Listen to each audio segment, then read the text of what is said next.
G'day guys, Chronicles of Solid here again. The eagle-eyed viewer might notice that I'm not on the motorcycle today. I'm in my garage, so welcome to the garage.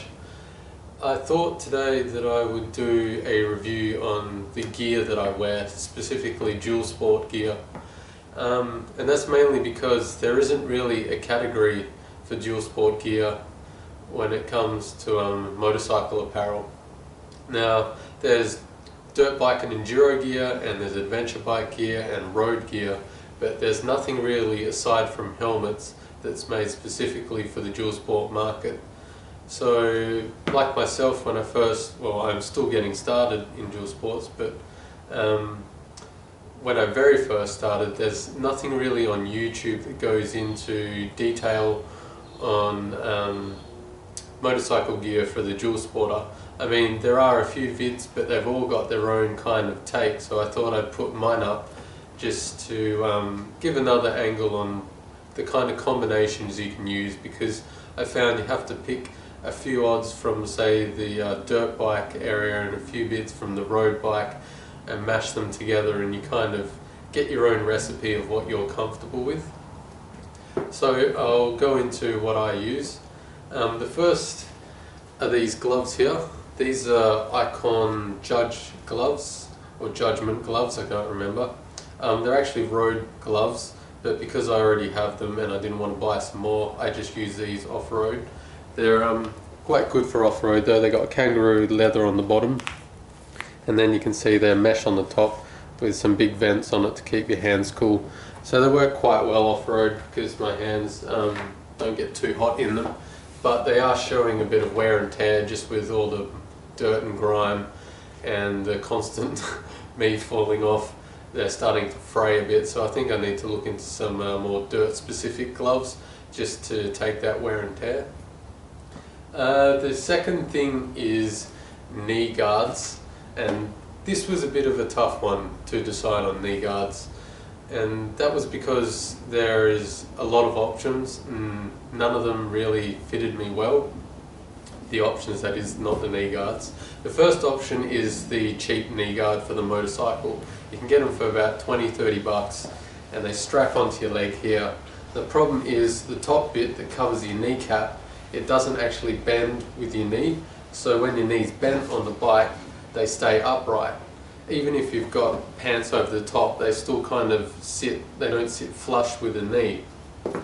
Now, from reviews and just, my own kind of thinking, if it's sitting up there and it's not flush on your knee, and you come over on your side and a rock hits you, that is really not going to help you when you're coming off, so I didn't go with those purely because of that concern. The next option was to go expensive, and with the expensive knee guards you get articulating knee guards, so that means there's just a joint where the knee guard will bend with your knee and stay with your knee, protecting it. The only problem with that is I'm a bit of a tight ass and they're pretty expensive. The cheapest were about $120, and you can go all the way up to knee braces where you're spending like $500 plus, which is crazy money for me. So I went with these. These are the Fox Launch Pros, and they are not motorcycle knee guards. So they're not CE rated, so be careful if you're wanting CE rated knee guards. These are not it. But they are very tough. They're for downhill and mountain biking, and I'll give you a close-up. They're nice tough plastic kneecap there, and then all around the sides protecting your knee you've got this thick TPU kind of foam armour, and the whole thing is made out of like a wetsuit material or a Gore-Tex kind of thing, and you slide them over and you just use the Velcro to kind of cinch them up and to your comfort level. They're very comfortable. They did get a little bit of chafing after a second day in a row use, but it's not too bad. It's pretty comfortable really. If you're just going on day trips, it's fine. If you're going on, say, multiple days, then it might become a little bit of a problem. But for me, it's been fine so far. They've been really good. Next up, is my super sexy boxer shorts. Now these are actually Fox Impact shorts, and they've got built-in foam. I'll just show you here, you can see here. They've got built-in foam just protecting your hips when you come off and your tailbone. And they've also got a really nice squishy butt pad there. So for all of us who know how rock hard a dual sport seat is, that comes in very handy. And I've come off on some pretty hard gravel, and the impact shorts have done more than enough to take up the impact. Even though that looks fairly thin, it works really well. And then once all that's on, I throw over these. These are just your regular RST Kevlar jeans for the street. The reason I didn't go for MX pants or say like just touring mesh pants is purely for money. I already had these just sitting around. I didn't actually use these too much because I've got another pair I like better. So these were a perfect fit for off-road. They fit over the knee guards, and I just tucked them into my boots, and they work perfectly, so no problems. So next up is the MX boot. Now this is another bit of a difficult decision to make for a dual sporter, is the boot that you get, and that's because there's so many options. You can go touring boot, you can go adventure boot, you can go MX boot, and then there's enduro boots as well, which have a slightly different sole to the MX boots.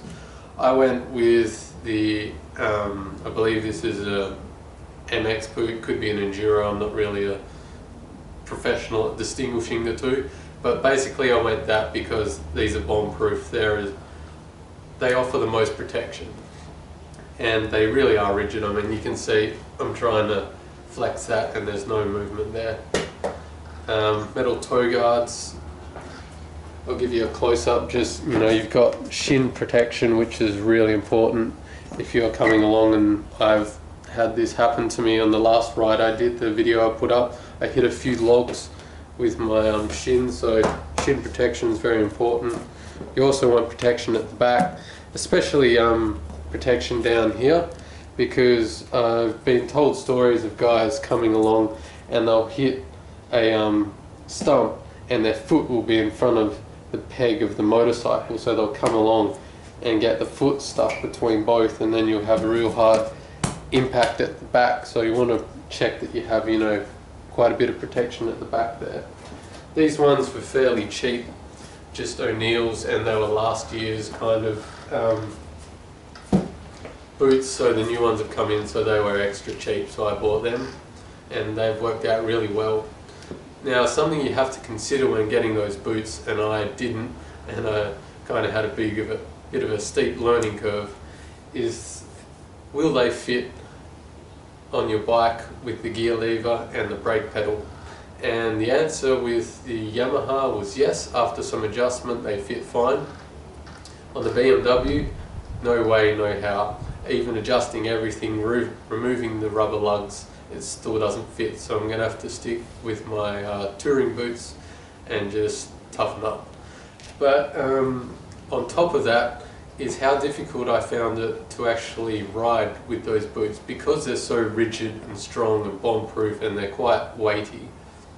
It's very difficult to get kind of any feedback through the gears or the brakes and feel what you're doing if you're not used to them.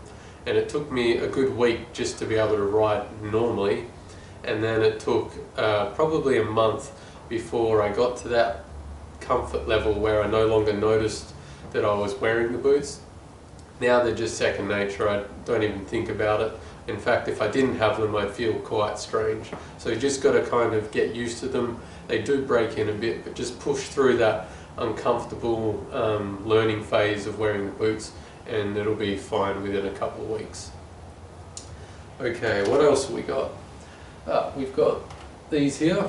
These are my goggles. They're by Oakley. They're tinted. And I went with a more expensive option with the goggles, and that was for two reasons.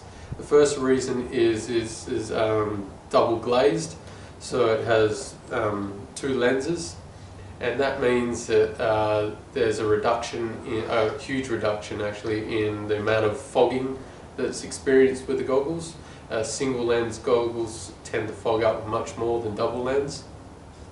And the second reason I'll come in closer to show you is this little exterior skeleton here where the strap is attached to.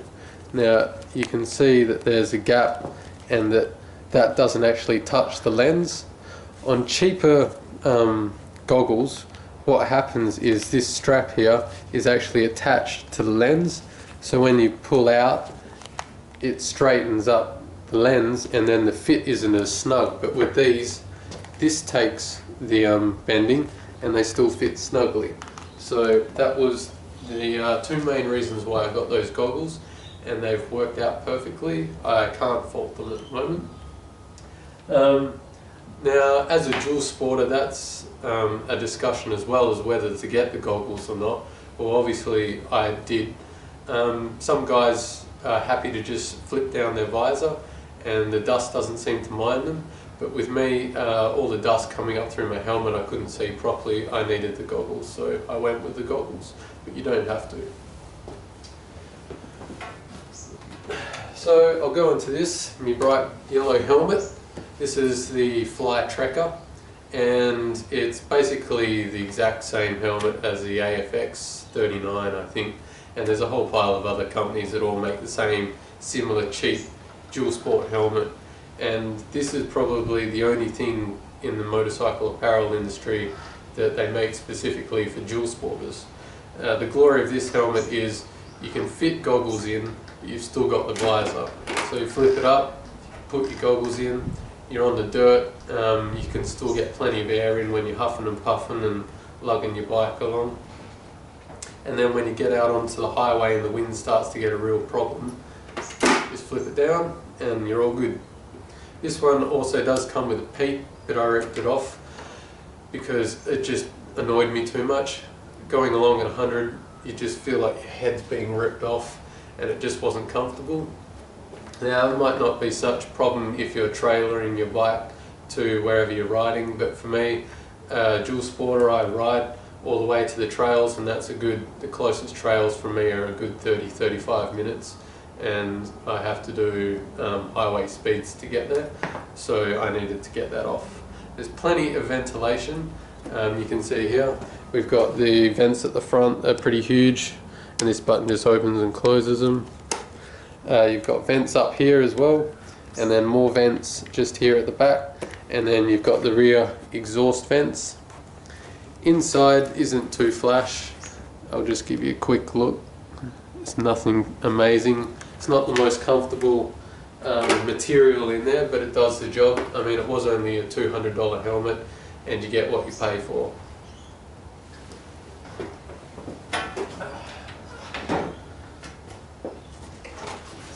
Just messing around in the back there and tripping over my stool.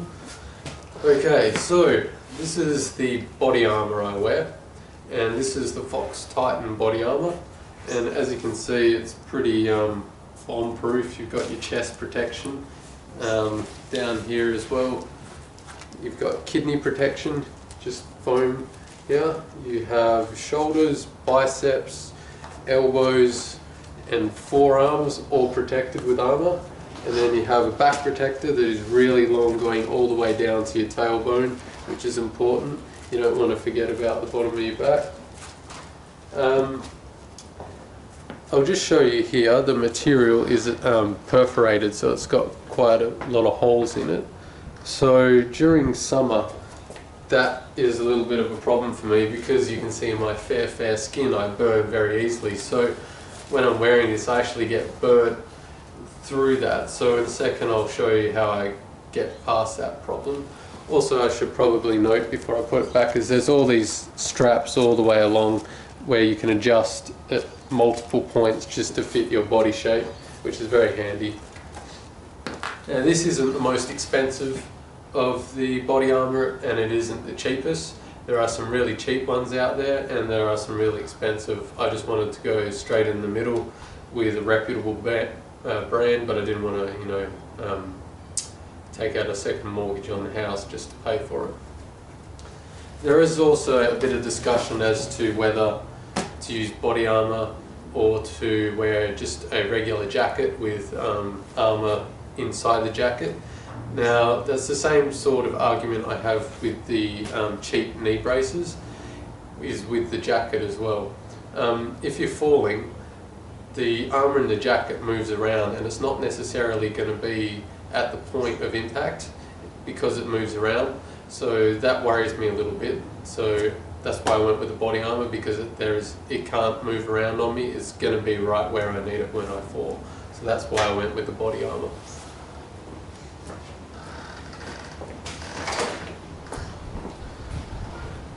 Now, I was talking about sunburn and what to wear over it. Some guys just wear a t-shirt or whatever and just throw over the top, or a hoodie if it's cold. And I suppose I could do that too, but they don't seem to let the air in as well. So I got this. This is a just like a dirt black jersey. I know it's a bit hooliganish, but it stops the sunburn, and it's really quite perforated. So it's just enough to protect me from the sunburn, but it lets plenty of air in. Now, it doesn't offer any abrasion resistance at all. I'm just trying to find the spot for you. Here, this spot here, you can see these little holes. That was just from a stationary fall off. I forgot to put my kickstand down, being the true motorcycle pro that I am, and I fell over on my shoulder, and I've already got some little tears in there, so don't buy one of them thinking it's going to be good for abrasion resistance. I think that is about it for gear, really. The only other thing that I take with me gear-wise is a camel pack. I'm sure most of you are familiar with what that is, but if you're not, you just put a water bladder, sits in here, and then you have a pipe that comes up through here, and you can just drink out of it. It just makes the carrying of water and getting to it quickly very easy, and you don't have to take off your helmet. I'll easily go through 2 litres of water, and if it's hot, 2 or 3 hours sometimes, so water is very important, obviously. I don't need to tell you guys that. Anyway, so yeah, I apologise for not being out on the road. It's just I don't have a waterproof cover for the camera, and my microphone, there's actually a unit part of it on the back that is exposed, so that could also get wet. So I thought I'd make the best of a bad situation, I guess, and do this. So here I am in my garage saying goodbye. Thanks for watching. I've been Chronicles of Solid as always, and I'll see you in the next vid.